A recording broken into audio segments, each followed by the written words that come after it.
Bem, bom dia. Estamos com a turma de Introdução à Odontologia, primeiro semestre do Parque Ecológico. E hoje a gente conversa sobre responsabilidade profissional. Nós temos algumas metas de trabalho hoje. E aí vamos procurar ficar dentro dos horários, né, para a gente conseguir trabalhar com tranquilidade. Primeiro eu vou passar para vocês um vídeo disparador, ele tem um pouco mais de 5 minutos, né? E ele vai, no caso, estimular a nossa discussão a respeito do tema, para que vocês possam entender um pouquinho de aspectos gerais de responsabilidade. Em seguida, a gente vai ter uma aula aí de mais ou menos 50 minutos a respeito do tema, vamos trazer conceitos teóricos, tá? E aí a turma fica à vontade para fazer qualquer questionamento, tá certo? Depois a gente vai ter uma pequena revisão sobre o que vocês vão fazer de prova hoje, tá? E aí a nossa avaliação, depois das 9 horas, a gente se organiza, tá? Vão ser duas questões objetivas, super tranquilo.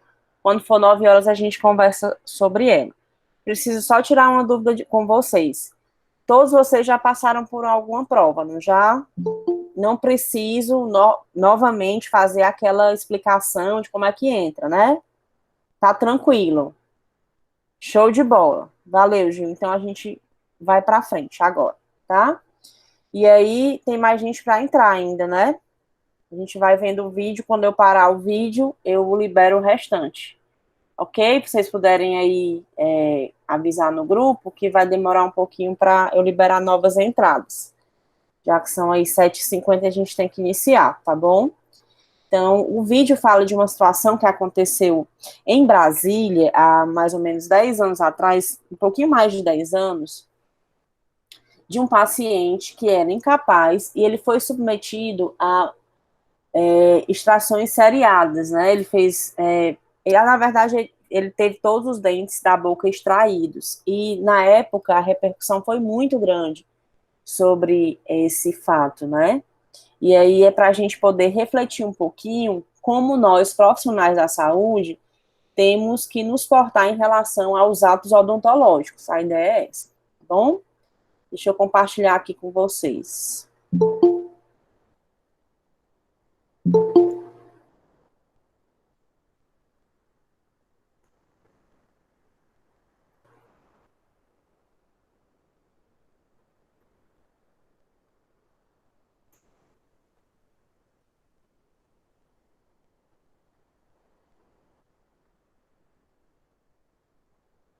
Vocês estão conseguindo ver aí uma tela que tem adolescente, vai tirar 2 dentes e volta sem nenhum?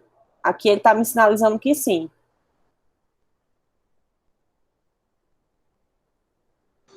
Estamos, professor. Pronto, eu vou liberar aqui, são 8 minutos de vídeo, tá? Em seguida a gente retorna.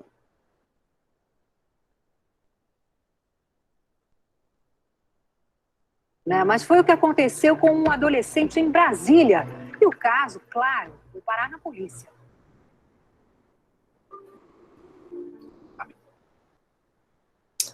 Ele vai ficar parando.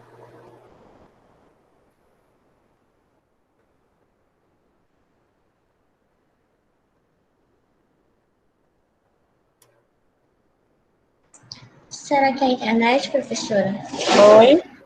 Será que é a Eu acho que internet? sim, mas realmente nunca tinha acontecido isso.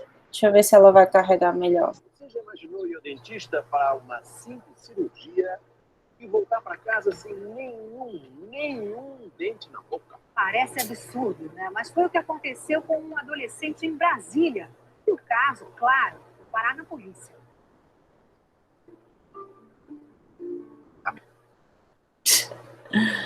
Nossa.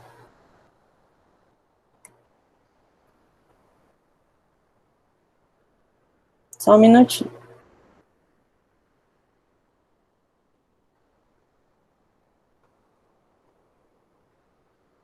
Deixa eu ver se eu dou entrada direto pelo YouTube.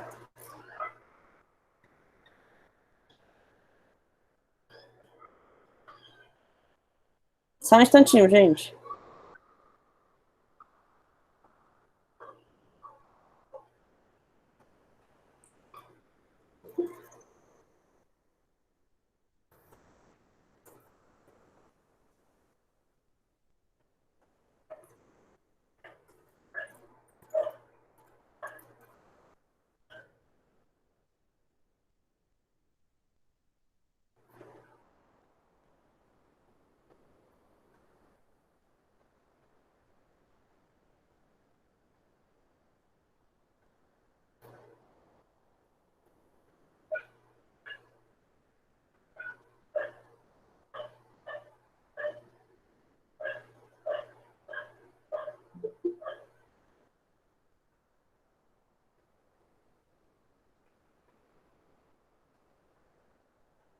A mãe explica que a indicação era extrair apenas 2 dentes do filho de 17 anos. Como o rapaz tem problemas neurológicos e precisaria de anestesia, a cirurgia teve de ser feita no hospital. Mas quando César saiu do centro cirúrgico, Maria levou um susto. Ela então foi pedir explicações ao dentista. O que o senhor fez? Você tirou os dentes do meu filho, tudo era só 2. Ele falou assim, mas eu vi uma patologia e foi preciso tirar. Eu falei, mas eu estava aqui, por que você não conversou comigo? Ele falou assim, depois a médica vai explicar para vocês. E foi embora. A partir daí, a vida de César mudou completamente. Ele, que adorava ir à escola, agora não quer nem sair de casa. O cirurgião dentista foi afastado do trabalho. Falamos com ele por telefone. Ele se negou a gravar entrevista. Também não explicou que doença justificaria a extração de todos os dentes do rapaz. O caso está sendo investigado pelo Conselho Regional de Odontologia e pela Secretaria de Saúde. É justificável que alguns procedimentos da Secretaria de Saúde é preciso a doença da família. Com toda a repercussão do caso, o que dá para afirmar que o profissional infringiu o código de ética e ele deixou de esclarecer corretamente a família sobre os riscos e os propósitos do tratamento. Segundo a mãe de César, o rapaz foi atendido antes da cirurgia por dentistas do mesmo hospital.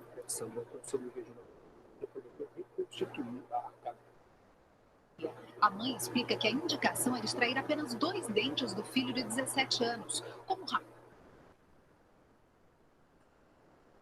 Vamos ver se carrega agora. Não sei porque que tá assim.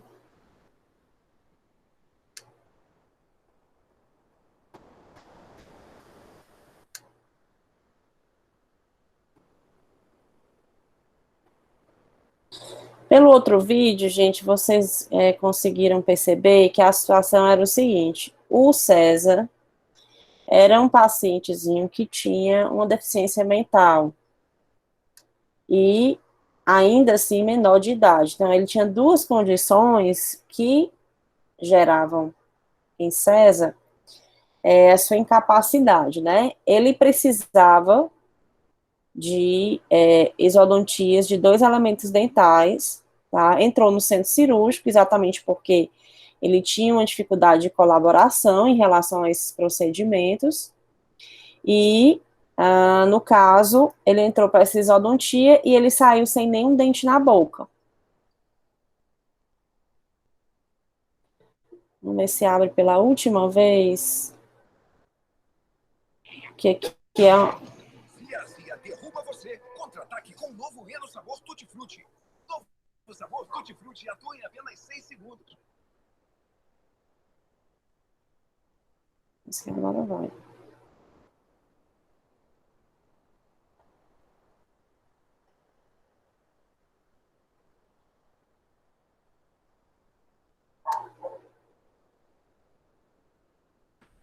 Professora, Oi. a senhora quer que eu compartilhe minha tela e coloque o vídeo? Vamos, deixa eu só tentar a última vez aqui. Senão você me ajuda. E é porque eu já tinha testado esse vídeo. Eu não sei o que é que há com ele.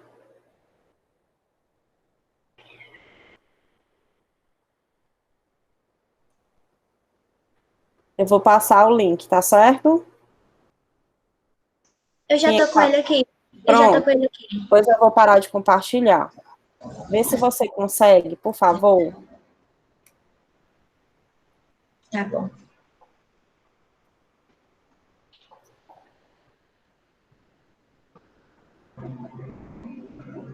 Pronto, eu acho que eu já parei de compartilhar.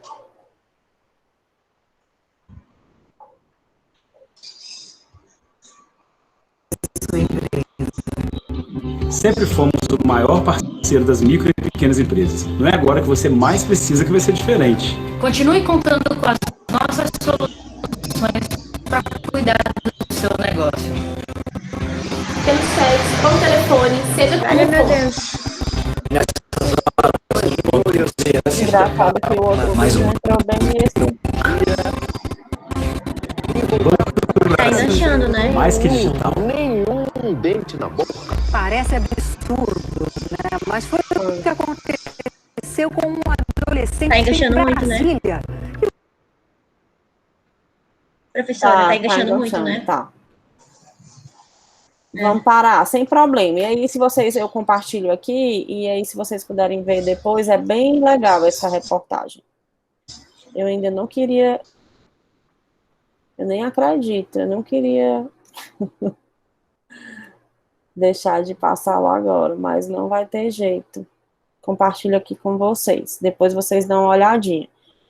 É só porque realmente ele é um pouquinho mais extenso, e aí ele fala de todas as possibilidades de processo. Eu abrindo ele aqui dá certo de boa. Eu consigo ver de boa. Acho que é na hora do compartilhamento. Pois é, eu também tinha aberto aqui, tinha dado certo. Deixa eu tentar aqui de novo, pera. Deixa eu ver se eu consigo de novo. Porque eu abrindo dá certo de boa.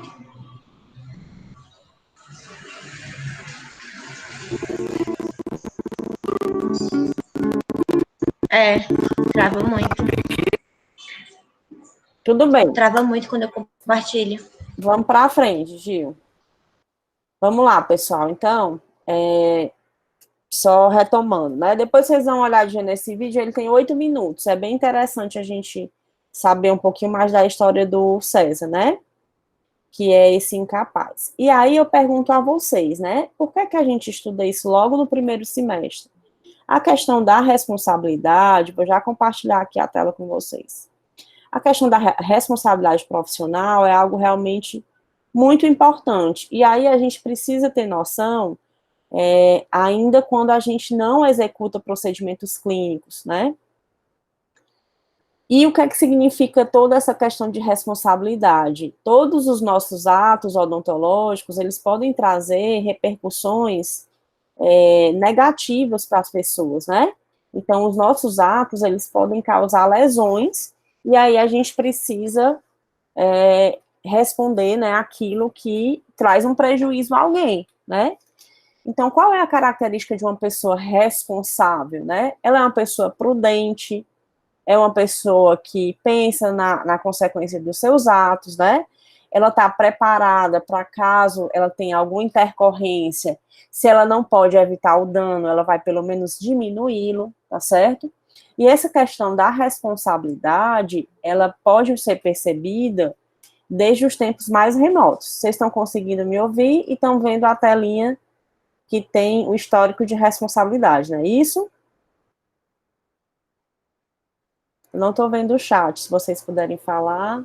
Gil, aí que está me dando uma Professora, tá aparecendo só que a senhora está apresentando, mas não aparece tá aparecendo. A tela. Não está aparecendo slide, não está nada. Tá, então deixa eu voltar aqui. Engraçado que para mim ele diz que tá.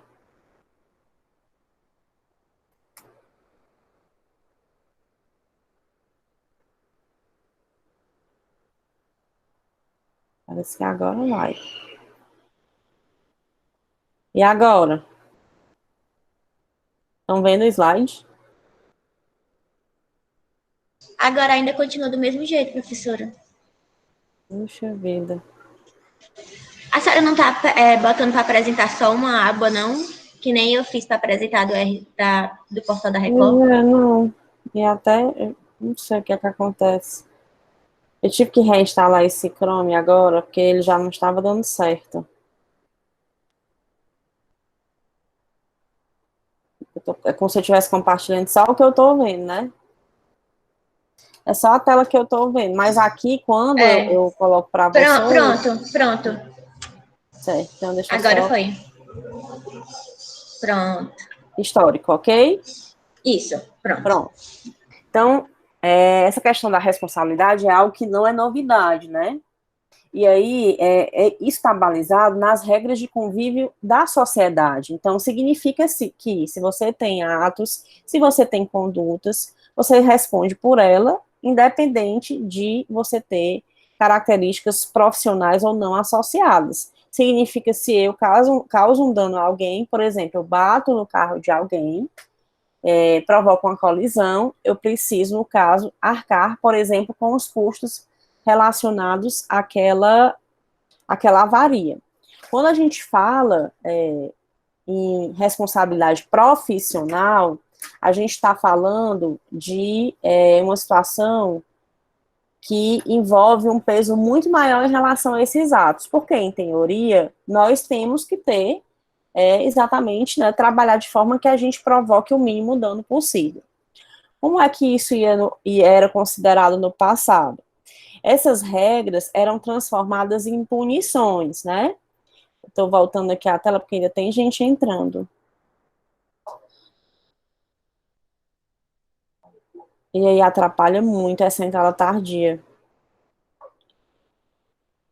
Enfim, então os atos eram punidos, né? Os atos que traziam prejuízo eram punidos através de atos de vingança. E aí vocês já devem ter ouvido falar, quando vocês estudaram história e filosofia, no Código de Hammurabi, né? Que tem aí pelo menos, a gente diz que ele tem aí pelo menos, ele era praticado pelo menos há 1.700 anos antes de Cristo.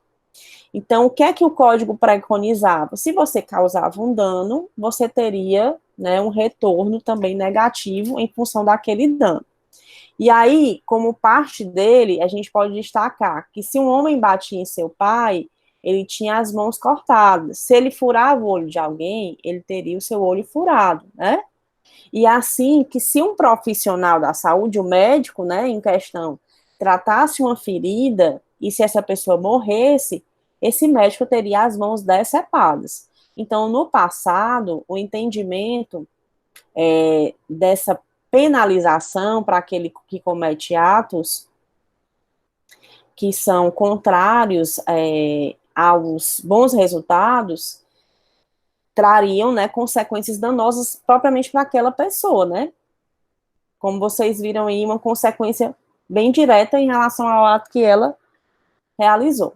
Então, segundo a responsabilidade, a característica de alguém que é responsável, né, está relacionada à prudência, e a legislação brasileira, ela traz no seu texto, né, essa guarda da integridade das pessoas, né, e traz o peso da responsabilidade profissional para a letra da lei. Tá? E é isso que é mais importante a gente ter em mente, tá? A responsabilidade, ela é oriunda de uma relação que traz direitos e obrigações. Como profissional da saúde, eu vou utilizar de todos os recursos que a evidência científica dispõe para tratar o meu paciente. O paciente tem o direito de ser tratado segundo a melhor evidência científica. Eu, como profissional, tenho o dever de me atualizar e, no caso, né, utilizar de todos os meios que a evidência científica me dispõe para que os meus atos sejam os melhores possíveis e não causam danos, né? Então, portanto, dessa relação jurídica, né, a gente tem direitos, né, e obrigações, assim como o paciente também tem, né? O paciente tem o direito, como eu falei para vocês, de ser bem atendido, ele tem o direito ao sigilo, né, mas ele tem a obrigação também de oferecer informações que sejam verdadeiras em relação à sua saúde quando a gente faz a anamnese, por exemplo, né. Ele tem o dever também de verificar e seguir as prescrições e orientações que foram realizadas pelo profissional.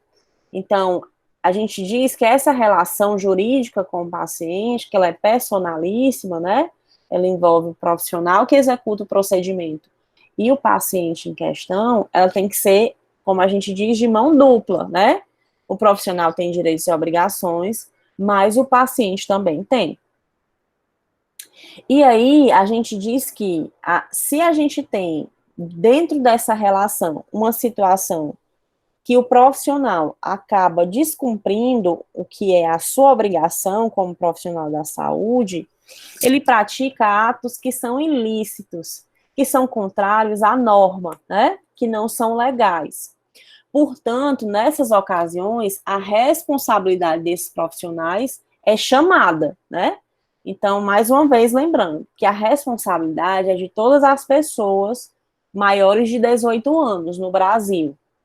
Mas, quando a gente está falando de atos profissionais e as consequências em relação à penalidade, né, desses atos profissionais, o peso é muito maior. O jurista entende que a sua responsabilidade, como, digamos, detentor do conhecimento naquela relação, é muito superior. E aí, gente, a ideia hoje é a gente conversar sobre os tipos de responsabilidade que são chamadas a esse profissional diante de uma situação como no caso de César, né? César perdeu todos os dentes numa situação que, a priori, não tinha uma indicação. Então, esse profissional que realizou o procedimento, né, vai ter a sua responsabilidade chamada através de processos nessas searas que nós vamos comentar agora a partir de então. Então, a gente diz que os tipos de responsabilidade em que o cirurgião dentista pode ser chamado a verificações envolvem a responsabilidade na seara civil, que diz respeito ao ressarcimento de danos, a responsabilidade na seara penal, tá? E a responsabilidade na seara ética e administrativa. A responsabilidade no que diz respeito à seara civil, ao campo de atuação da seara civil, ela está baseada no que está presente no Código Civil Brasileiro e no Código de Defesa do Consumidor, né? Então, nós somos aí, nossas práticas são baseadas no que diz respeito à prática profissional voltada para a responsabilidade civil, é baseada nessas duas normas brasileiras. O que é que essas normas dizem, em suma? Que se eu causo um problema, um dano a alguém, eu preciso reparar esse dano. Então, imagine que o César, na ocasião, ele ia para a escola, como a mãe dele disse, né? Ele tinha uma vida social ativa, né? Ele tinha amigos, ele tinha atividades, só que a partir da exodontia de todos os dentes, ele tem um problema porque ele não pode mais sair de casa, né? Ele se sente ridicularizado. Então, existe a previsão legal de reparação desse dano. A gente não está falando aqui de porque a gente está tratando de questões civis, as outras searas não podem ser chamadas, né? E no caso de César, especificamente, a gente vai ver que a avaliação nas 3 searas é possível. Então, a gente diz que nessas ocasiões a gente tem uma pena pecuniária. Pecuniário está relacionado a dinheiro, a recursos, né? E aí a base desse apenamento está centralizada no ressarcimento dos danos. Em relação à responsabilidade penal ou criminal, a base do que é proposto para o profissional está descrita em 2 documentos, em 2 normas legais, que são o Código Penal e o Código de Processo Penal. Na ocasião, né, quando a gente tem uma avaliação sobre essa seara, o interesse das pessoas não é o ressarcimento pecuniário, e sim que, no caso, essa pessoa seja punida pelo crime que ela comete, tá? E aí a gente tem as penas associadas para essas situações de detenção ou de reclusão. Reclusão seria o regime inicialmente fechado. Então, eu vou chamar mais uma vez o caso de César. César, né, ele teve uma lesão que é tipificada no Código Penal, que são as lesões corporais de natureza grave e gravíssima, já que ele perdeu os dentes. O Estado brasileiro, ele tem interesse de manter a dignidade e a integridade das pessoas. Então, ele vai configurar como um dos polos da ação, certo? Então, o Estado tem interesse de verificar a situação, né, que foi criada aí pelo dentista. E nessa ocasião, a gente não tem por que falar de ressarcimento. A responsabilidade ética ou administrativa, como a gente costuma falar, depende da verificação daquilo que está presente no Código de Ética Odontológica que vocês já estudaram, né? Então, nessa situação, lá no finalzinho do primeiro vídeo, né, do vídeo curtinho que a gente passou, a gente tinha o presidente do Código de Ética, aliás, o presidente do Conselho Regional de Odontologia do Distrito Federal comentando esse caso. E aí ele diz que uma série de infrações foram feitas por esse profissional, que deixou de esclarecer, né, que no caso não utilizou a melhor evidência científica para os seus atos, né? Então, essa verificação não é uma verificação de natureza civil, porque ela não vai ter ressarcimento nessa seara, não é de natureza penal, porque o conselho não vai poder prender essa pessoa, mas ele pode ter um apenamento ético, né? E aí vocês já estudaram o código, já viram que isso vai gerar uma penalidade desde uma advertência até, no caso, a cassação do exercício profissional. Imagine que esse profissional vai ter um processo iniciado pelo Conselho Regional de Odontologia do Distrito Federal, né? O Conselho dá uma série de orientações em relação à conduta ética, né? Provavelmente, a gente consegue identificar as situações em que esse profissional pode ser enquadrado como um infrator, e aí, né, avaliado o processo e permitida a sua defesa, a defesa desse profissional, o processo caminha para as sanções administrativas, que no caso são essas penalidades, né? Então, 3 processos podem, no caso, correr aí ao mesmo tempo em relação ao mesmo caso, né? A gente tem, pela família, o interesse de ressarcimento de danos, né, de natureza pecuniária, pelo Estado brasileiro, a tipificação de um crime que é enquadrado como lesão corporal, e aí a avaliação administrativa, que é feita pelo organismo que regula, né, a atividade profissional do cirurgião dentista. Então, isso a gente já comentou, a conduta pode desencadear ações nas 3 esferas, né, uma não elimina a possibilidade da outra, a gente consegue ver isso no caso, né, e aí, essa responsabilidade, mais uma vez, a gente destaca a necessidade de reparar os danos dos prejuízos que foram causados, a gente diz que essa responsabilidade, ela é direta, quando ela é oriunda de um ato realizado pelo cirurgião dentista, pelo profissional, ou ela é indireta, né, quando, por exemplo, o dentista que tem a obrigação de supervisionar o trabalho, por exemplo, da equipe, ele é negligente, certo? Então, essa responsabilidade, a gente tem essa classificaçãozinha de direta ou indireta. E aí, eu já falei para vocês de onde é que está essa norma, né, que diz respeito a cada uma das possibilidades de verificação de responsabilidade.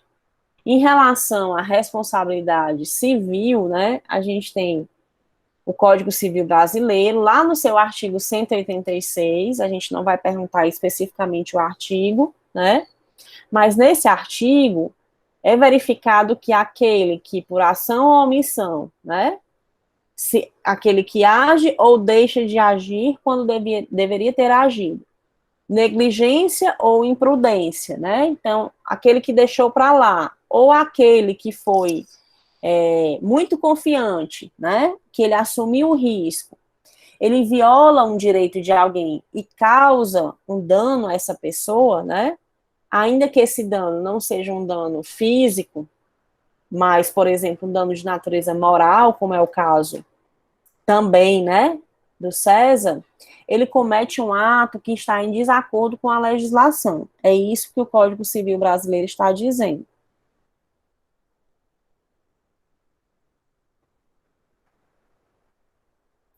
Ainda no Código Civil, lá no seu artigo 927, ele diz que aquele que causa dano a alguém tem a obrigação de reparar, isso de maneira genérica, né? E aí eu dei o caso para vocês o exemplo no caso que quem bate no carro de alguém, ele tem que ressarcir, certo? No caso ainda, né, aplica-se indenização às situações em que a gente tem uma atividade profissional relacionada, em que o profissional, por exemplo, abandonou o paciente, ou seja, ele agiu com negligência, ele foi imprudente, ele sabia que a evidência científica dizia que ele não poderia realizar uma isodontia num paciente que tivesse com a glicose em 500, mas mesmo assim, ele fez o procedimento. Ou aquele profissional que foi imperito, ele tinha a obrigação de saber sobre aquela situação, né? Ele tinha que ter conhecimentos técnicos para atuar, e ele não tinha, tá? Na situação em que ele causa lesão ao paciente, que ele inabilita esse paciente para o trabalho, por exemplo, ou causa morte, ele vai ter que, no caso, ressarcir esse paciente ou a família dele, né? Isso não obstaculiza aí as verificações de natureza penal. Eu falei para vocês que, diante da responsabilidade civil, além do Código Civil, a gente tinha que verificar aquilo que está presente no Código de Defesa do Consumidor, que é a Lei 8078 de 1990. Então, além disso, nós, profissionais da saúde, somos considerados pela legislação brasileira como fornecedores de serviços. A gente tem que ter lá no nosso consultório um Código de Defesa do Consumidor para ele consultar esse código sempre que ele sentir necessidade. Nós prestamos serviço e assim a gente tem algumas obrigações, como, por exemplo, a obrigação de informar suficientemente, né, os atos que vão ser executados, né, e os riscos e benefícios associados, né. Quando a gente fala de profissional liberal, como o cirurgião dentista, a responsabilidade profissional na situação vai ser apurada mediante culpa.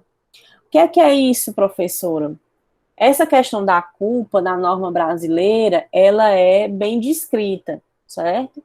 Vão existir situações que o profissional não tem ingerência sobre os resultados de seus atos. Imagine uma situação de acidente.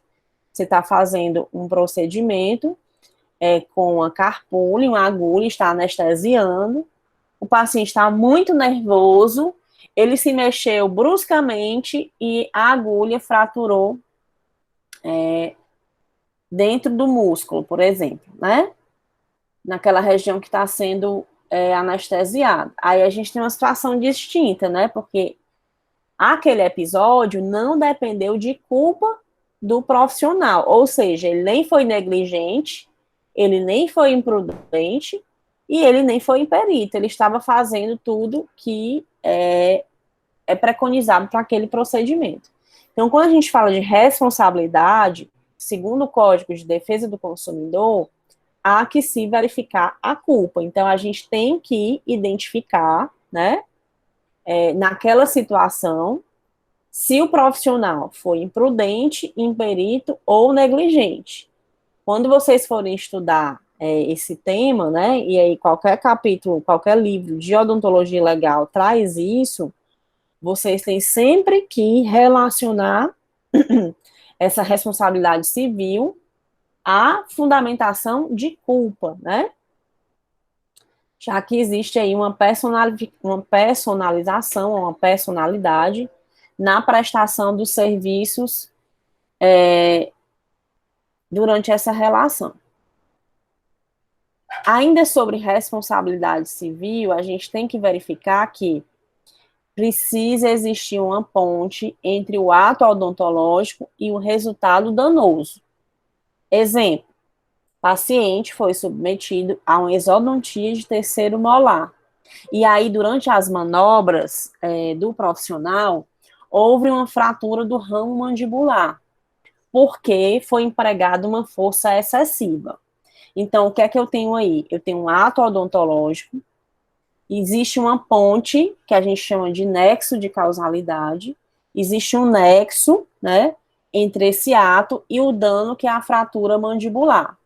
Esse dano foi causado por um ato odontológico, certo? É isso que vai ser buscada a configuração da responsabilidade civil, né, de uma situação que envolve o cirurgião dentista. Por que a gente precisa dar esse exemplo? Porque existem situações, por exemplo, que você está numa festa, e aí você encontra uma pessoa que você tem um desafeto, tá? E aí acontece uma briga, você soca a pessoa e fratura do mesmo jeito o ramo da mandíbula. Só que aí a gente tem uma situação diferente. Não há por que a gente fazer essa verificação de responsabilidade trazendo para questões profissionais. Porque não existe uma ponte entre o ato, né, não é um ato odontológico, e o dano não está relacionado a esse ato, certo? Logicamente, a pessoa precisa responder, tanto civil como criminalmente.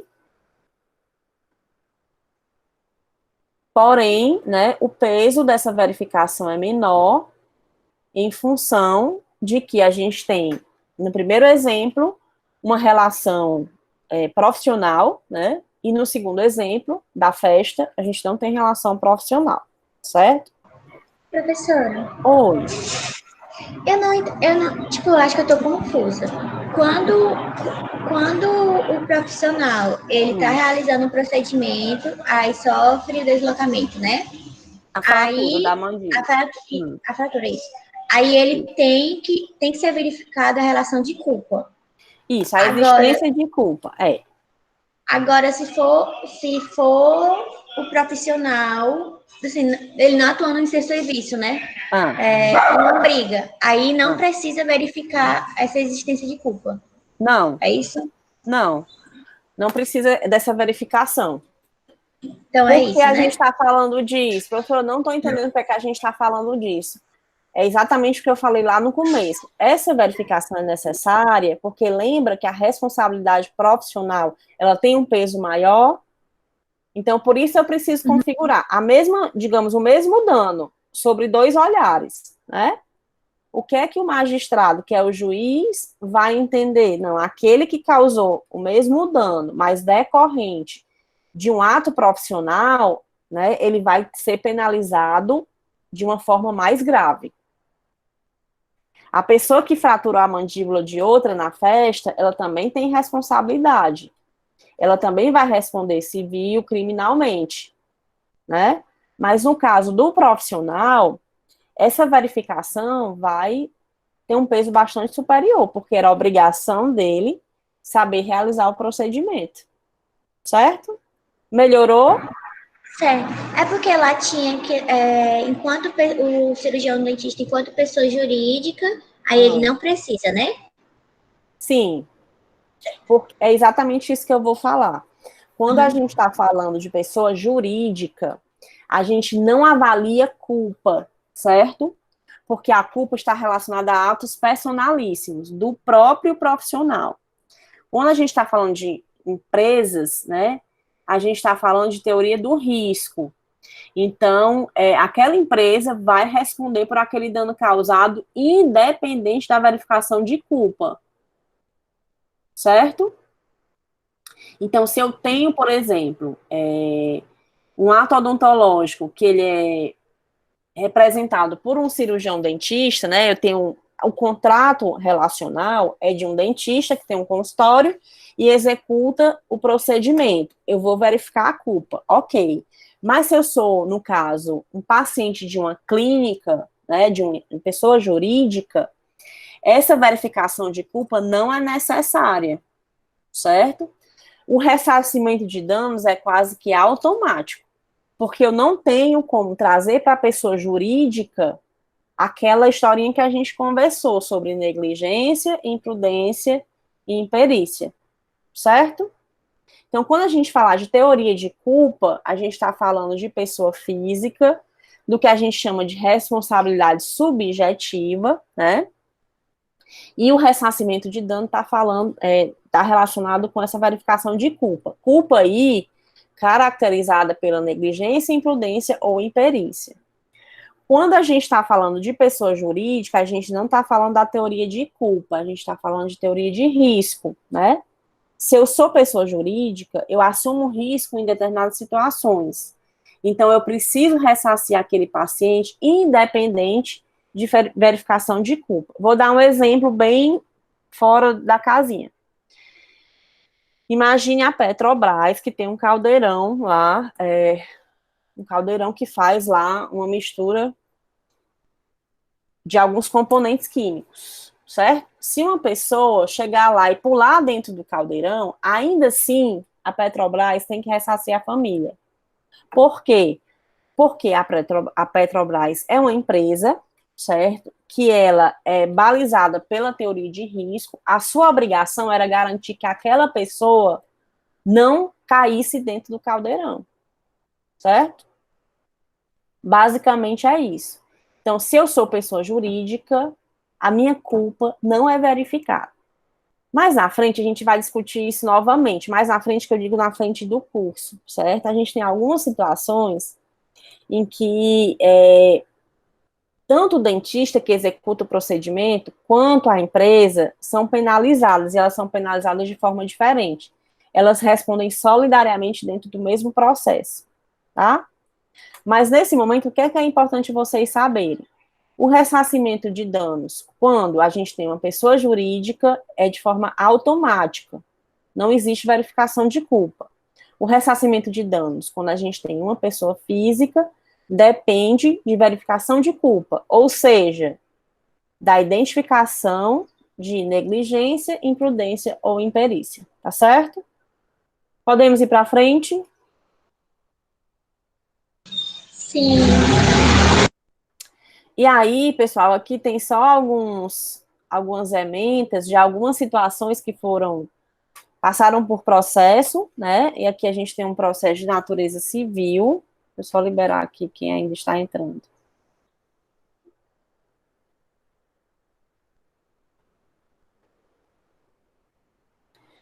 Em que são solicitados danos materiais ou morais em virtude de um insucesso de um tratamento.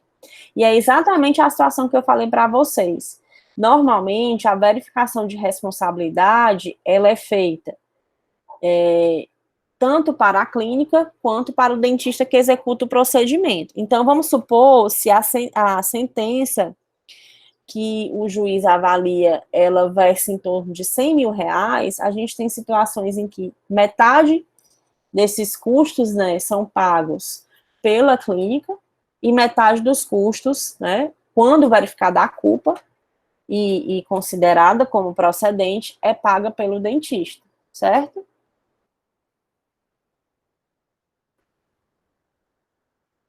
Muito bem, aqui eu já tinha ventilado essa questão dos pressupostos, né?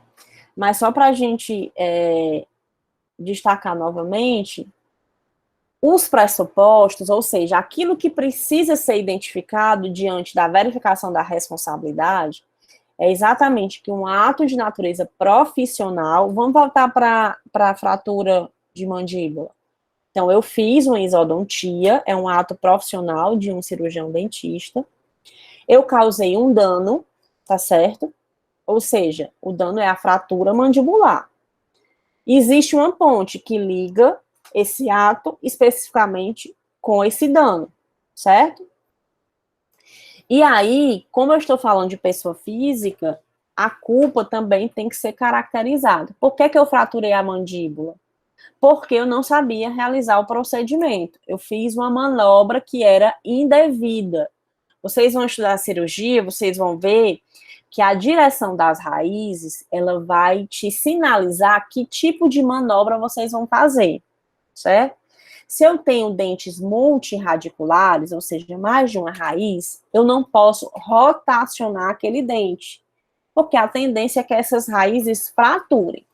Aí vamos supor que eu esteja fazendo a isodontia desse terceiro molar, tem duas raízes bastante extensas, e aí eu vou inventar de rotacionar esse dente, certo? Estou fazendo aqui um exemplo bem simplista.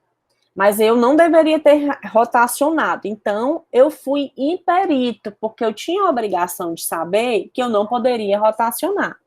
Então, esses 4 pressupostos diante da avaliação de responsabilidade civil, eles precisam aparecer no processo, na situação, tá certo? E assim, em toda situação que envolve cirurgiões dentistas, tá? Vamos imaginar, a gente fala muito de cirurgia, porque são os casos que são mais frequentes, mas a gente tem situações, por exemplo, como tratamentos ortodônticos, né?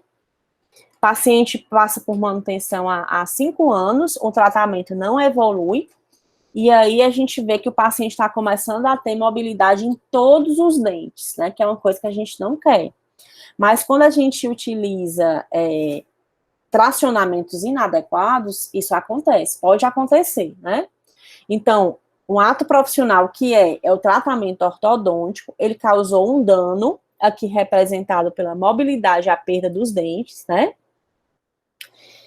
Existe essa ponte bem descrita, ela pode ser bem identificada de maneira simples, e aí a culpa está relacionada a exatamente a falta de conhecimento, ou, por exemplo, não, deixei o paciente abandonado, ou, por exemplo, o paciente tem problema periodontal grave, né, que é uma das dificuldades do tratamento ortodôntico.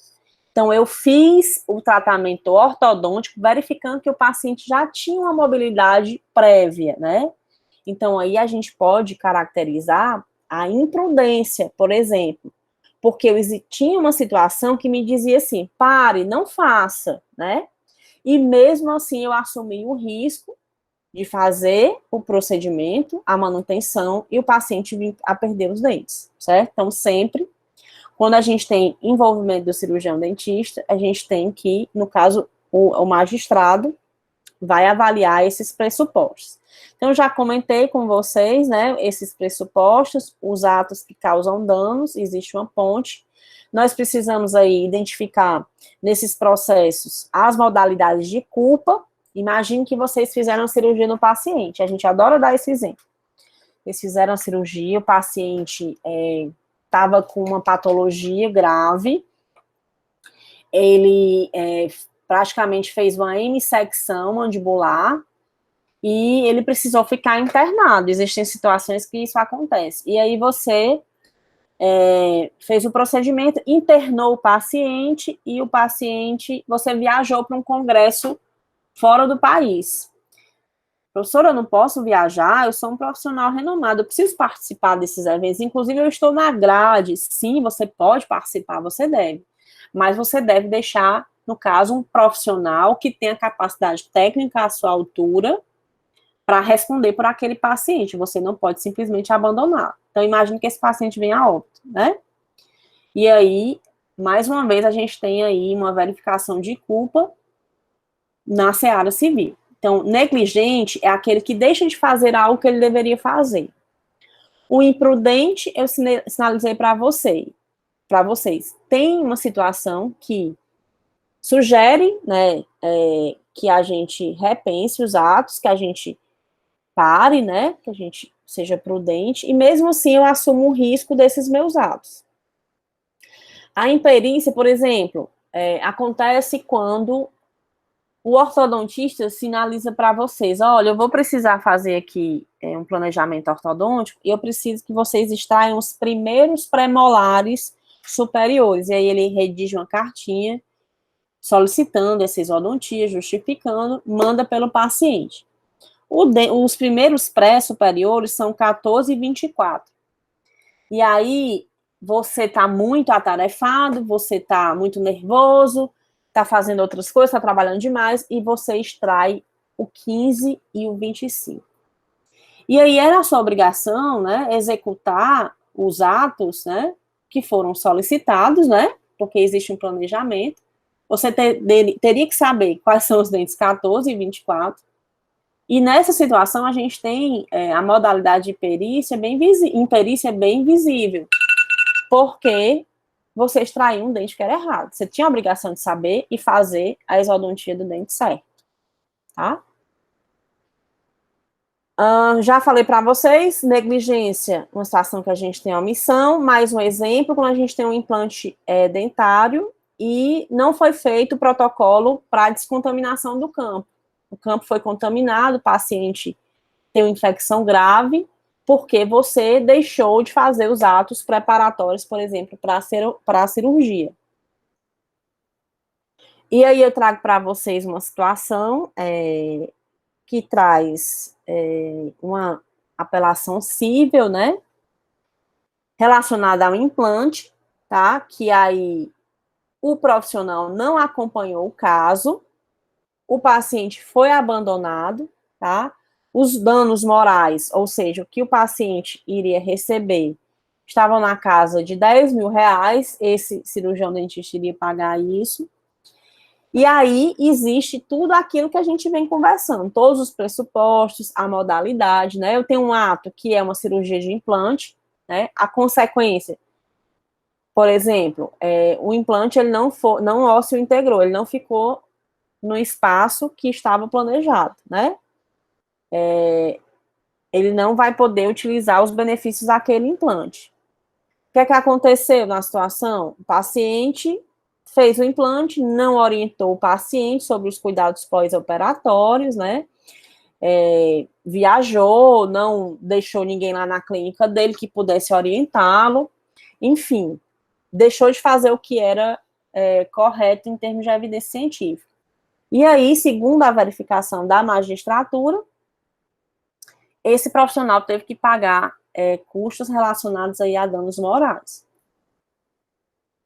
Imprudência, né, eu tinha falado para vocês, no caso, assumir o risco, né, não evitar esse erro, que ele é previsível, você tinha como prever esse erro, é diferente de um erro imprevisível, que no caso está relacionado a um acidente, certo? E aí não há porquê em acidentes a gente falar em culpa, né, porque não depende dos atos profissionais, da existência ou não deles. E aí, imaginem que no protocolo de cirurgia, pessoal, de implantes, normalmente se utiliza exames radiográficos, tomográficos, para se fazer o planejamento. Imaginem que o implante falhou porque, uma das causas, o profissional não solicitou exames pré-operatórios de imagem, né? Então, a gente poderia prever esse erro. Ele perfurou o seio maxilar, né? Ele entrou ali no canal mandibular, causando uma parestesia. Então, ele sabia que esse erro podia acontecer e, mesmo assim, assumiu o risco de não fazer nada.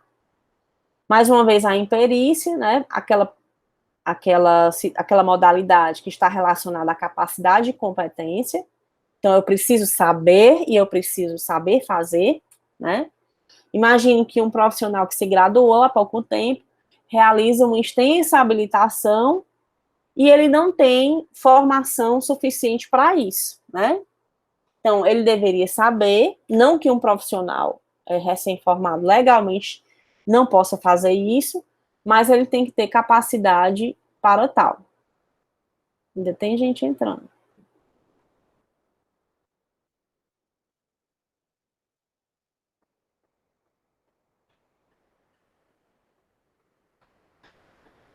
Então, eu já falei para vocês, né? Só para a gente finalizar a parte aqui civil. Os pressupostos, o dano, que é um prejuízo, né? A ponte entre esse ato e esse prejuízo, certo?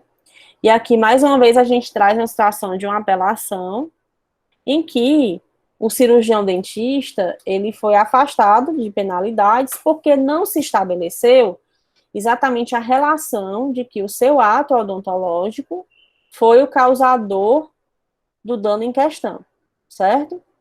Então, imaginem que, mesma situação, tem uma fratura mandibular, só que o profissional cirurgião dentista não realizou nenhum procedimento próximo daquela região, não fez nenhuma manobra, né? Imagina que a pessoa fraturou na festa, e aí ele quer dizer, não, eu fui o dentista a semana passada, eu vou dizer que foi o dentista. E aí, diante da verificação, né, de prova técnica, verificou-se que não existe relação. O dentista fez uma restauração no incisivo central. Qual a relação entre a fratura da mandíbula? Não existe. Então, a gente tem situações também que o dentista não é responsabilizado. Outra questão que vocês precisam saber e sempre vão ouvir falar dela é a questão da inversão do ônus da prova. Quando a gente entra com um processo com alguém, a gente tem o ônus da prova, ou seja, a obrigação de provar aquilo que a gente está dizendo. O Código de Defesa do Consumidor, ele prevê que nas situações em que a gente tem, por exemplo, né, os atos odontológicos associados, pode haver, né, segundo o critério do juiz, inversão de ônus da prova. Então, não é a pessoa que está ali acusando que precisa provar, e sim você, né, que precisa provar que não está implicado naquela situação. Professora, mas como é que isso a gente faz? Como é que a gente faz? O mais importante é a gente ter cuidados aí com o nosso prontuário, certo? E aí o prontuário é nosso aliado nessas situações em que existe inversão de ônus de prova. Por que isso acontece? Porque o paciente é considerado como hipossuficiente, ou seja, uma pessoa que não entende de odontologia. Então, dentro dessa relação de consumo, ficaria muito difícil para esse profissional, aliás, para esse paciente, né, ele fazer essa prova, né? Então, o ônus da prova, ele não é obrigatório, não significa que toda vida o juiz vai dizer assim, não, dentista, prove que você não fez. Não é isso, né? Pode haver, dependendo da sua avaliação e critérios, né, essa inversão. Ela acontece exatamente porque facilita o direito do paciente, tá? E aí, outro conceito relacionado a ônus de prova é que existe a culpa presumida, né? O dentista que vai provar que não é responsável por aquele dano em questão.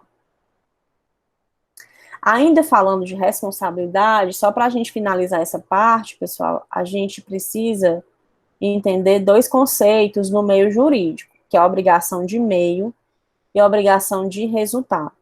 Na obrigação de meio, o dentista se compromete a utilizar toda a evidência científica para fazer o melhor que pode pelo seu paciente, certo? E aí, hoje, a gente tem um direcionamento da magistratura que algumas especialidades ainda teriam obrigação de meio. Por exemplo, especialidade de cirurgia, né? Especialidade voltada para estomatologia, né? Aquele profissional utiliza todos os meios. Mas nem sempre, também dependendo de questões fisiológicas, né, a gente consegue garantir o resultado. Já a obrigação de resultado, ela está baseada na garantia, como o próprio nome diz, desse resultado. A magistratura entende que algumas especialidades odontológicas têm a obrigação do resultado, né? Que é, por exemplo, as áreas de estética, as áreas de ortodontia, né? E aí, vincula o cirurgião dentista a essa obrigação, tá? Então, se a gente não conseguir chegar àquilo que o paciente espera, a expectativa do paciente, a gente pode responder por isso, dependendo do entendimento do magistrado, tá? Quando a gente fala desses temas, a gente sempre traz a questão do antes e depois. Porque é que nós, odontologistas, né, batemos em cima dessa impossibilidade, né, de não ser a conduta mais correta, de sempre incluir o antes e depois. Porque, exatamente, quando a gente inclui o antes e depois, a gente está dizendo para a sociedade em que todas as situações que eu tiver o antes, eu vou conseguir o resultado do depois. Se eu me vincular ao resultado e fizer tudo e não conseguir esse resultado, eu posso ser requerido e avaliado quanto à minha responsabilidade civil. E é isso que a gente não quer. Por quê? Porque fisiologicamente falando, né, as pessoas, né, o organismo reage de maneira distinta. Então, não tem por que falar em áreas de saúde em obrigação de resultados. Mas, por uma questão desculpem. por uma questão de entendimento da sociedade, isso vem mudando com o tempo, né? E aí, quando a gente faz... eu libero já quem está querendo entrar. Quando a gente cria essa possibilidade, a obrigação de resultado, a gente fica amarrado àquela situação de procedimento de ato odontológico, né? E aí os nossos atos vão ter que levar em consideração as expectativas do paciente. Então, a gente tem que ter cuidado, né? No passado, era bem claro a obrigação de resultado. Aliás, desculpem, de meio. Hoje, a gente está caminhando para uma obrigação de resultado. E aí, traz um certo problema para a gente, tá? Vamos ver se a gente para por aqui. Isso. Entendido, gente? No final, na próxima aula, a gente pode comentar um pouquinho desse final aqui, de obrigação de meio e resultado. Vou interromper aqui o compartilhamento para a gente só comentar um pouquinho, rapidez, sobre a nossa avaliação.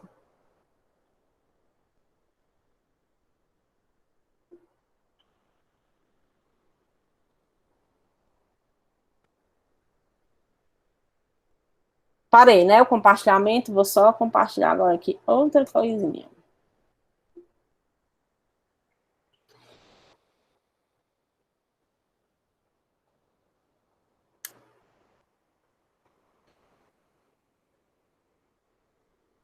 Gente, a avaliação de vocês vai caminhar aí para, no caso, aquilo que está no Código de Ética Odontológico, descrito como direitos, deveres, né, dos profissionais, o relacionamento com o paciente, com a equipe,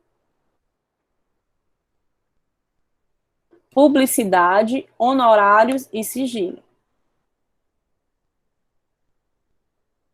Pessoal, eu não sei realmente, acredito que alguns estejam com dificuldade, mas eu vou conversar com a professora Adriana, porque não tem condições de a gente passar a aula inteira aprovando a entrada de vocês, certo? São 8h50, então a gente começou a aula há mais de 1h10, né? E aí, infelizmente, ainda tem gente entrando, não tem condições porque ela trabalha bastante, tá certo? Eu peço que vocês tentem se organizar aí para as próximas vezes.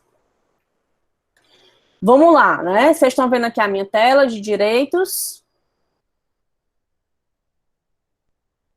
Alguém pode sinalizar aí para mim? Não, professora, tá só... Você está apresentando para todos. Ainda bem que vocês estão vendo que eu estou tentando, né? Que está aberto aqui para mim. Mas, enfim, eu vou comentar o que é mais importante para vocês, né? Lembrando que o dentista, ele tem o direito de diagnosticar e planejar o tratamento, ninguém pode fazer isso por ele, né? Ele tem o direito de guardar o sigilo dos pacientes, assim como o dever também. Ele pode contratar o serviço de outros profissionais, contando que esses profissionais estejam regulares, né? Eu posso, inclusive, recusar exercer a minha profissão quando as situações não são salubres, né? Quando eu não tenho EPI, por exemplo, eu posso me recusar a exercer a profissão nessas condições. E isso é para âmbito público e âmbito privado. Eu posso renunciar ao atendimento de um paciente. Imagine que a minha relação com esse paciente não é saudável, né? O paciente não confia em mim, a gente tem uma série de atritos, eu não posso abandoná-lo, né? Eu posso, no caso, direcioná-lo a outro profissional, desde que eu comunique previamente por escrito a ele, certo? Mas o que eu não posso eu não preciso, na verdade, continuar esse tratamento se existe alguma condição que barre aí a nossa relação. Eu posso decidir o tempo que eu vou despender para o atendimento daquele paciente. Eu não preciso que, no caso, o serviço que eu atuo indique, você vai atender 6 pacientes em 1 hora, você vai atender 10 pacientes em 1 hora, né? Então, é meu direito discriminar esse tempo e decidir o tempo relacionado ao atendimento dos meus pacientes. Alguma dúvida em relação a isso, gente? Direitos? Em relação a deveres, pessoal, vou só destacar aqui o mais importante, Nós temos o dever por zelar, né, pelo desempenho ético da odontologia, mantendo os nossos conhecimentos técnicos, científicos atualizados. Eu tenho o dever de zelar pela saúde do meu paciente e guardar aí, resguardar o segredo profissional, comunicando aos conselhos todas as atividades que são consideradas irregulares dentro da odontologia. Eu tenho o dever, inclusive, de mandar para o laboratório, né, com a ficha registrada específica, os procedimentos que eu preciso, tá? Aí é uma das coisas mais importantes. Em relação ao capítulo 5, o relacionamento propriamente dito, né? Eu não posso discriminar meu paciente, exagerar no diagnóstico. Ah, a pessoa tem uma cárie oclusal pequenininha, né? Em teoria, é um procedimento simples a ser realizado, e aí eu faço uma mobilização, que aquela pessoa vai perder o dente, ela vai fraturar a mandíbula, né? Então, eu estou exagerando aí em prognóstico, por exemplo. Eu não posso ter reserva de mercado. A gente teve situações aqui no Ceará em que profissionais clínicas disseram que só elas faziam procedimento de periodontia, né? E aí eu não posso fazer isso. Eu não posso desrespeitar o meu paciente, deixar de atender o meu paciente em situação de urgência, por exemplo, quando eu sou o único profissional que está lá.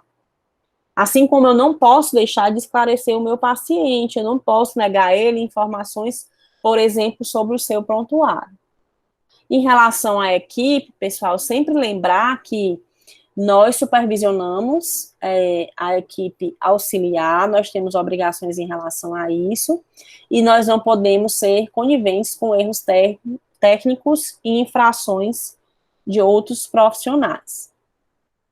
Em relação ao sigilo, eu não posso revelar, sem justa causa, o sigilo, e tenho que orientar os meus colaboradores, né? E aí a gente tem aquelas situações em que são consideradas justa causa, como, por exemplo, revelar o fato sigiloso ao responsável pelo incapaz. Estou já finalizando aqui, eu já libero o pessoal e mando para vocês o link da avaliação. Eu vou colocar o link só uma vez, tá? Então, vocês, por favor, sinalizem para os colegas que a gente vai já dar início. Muito bem, em relação ao sigilo é isso. Em relação aos honorários, eu posso fixar os meus honorários considerando uma série de fatores, como, por exemplo, a condição socioeconômica do paciente, o lugar de atuação, a complexidade do caso, né? A cooperação do paciente em relação ao tratamento, a temporariedade desse trabalho. Ah, vou colocar aqui uma restauração provisória, né? Eu posso agregar em honorários, por exemplo, quando eu vou fazer uma restauração permanente naquele paciente. O que eu não posso fazer é oferecer serviços gratuitos, né?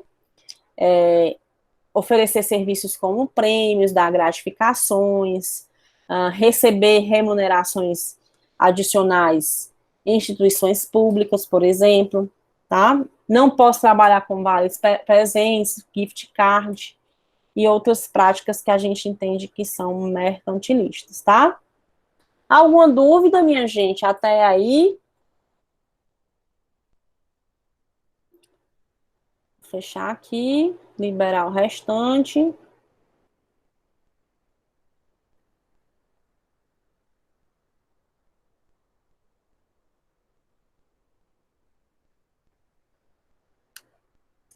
Pronto, eu não estou vendo mais ninguém querendo entrar.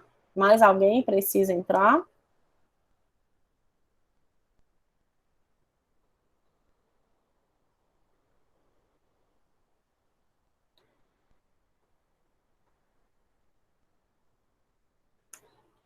Parar aqui a gravação.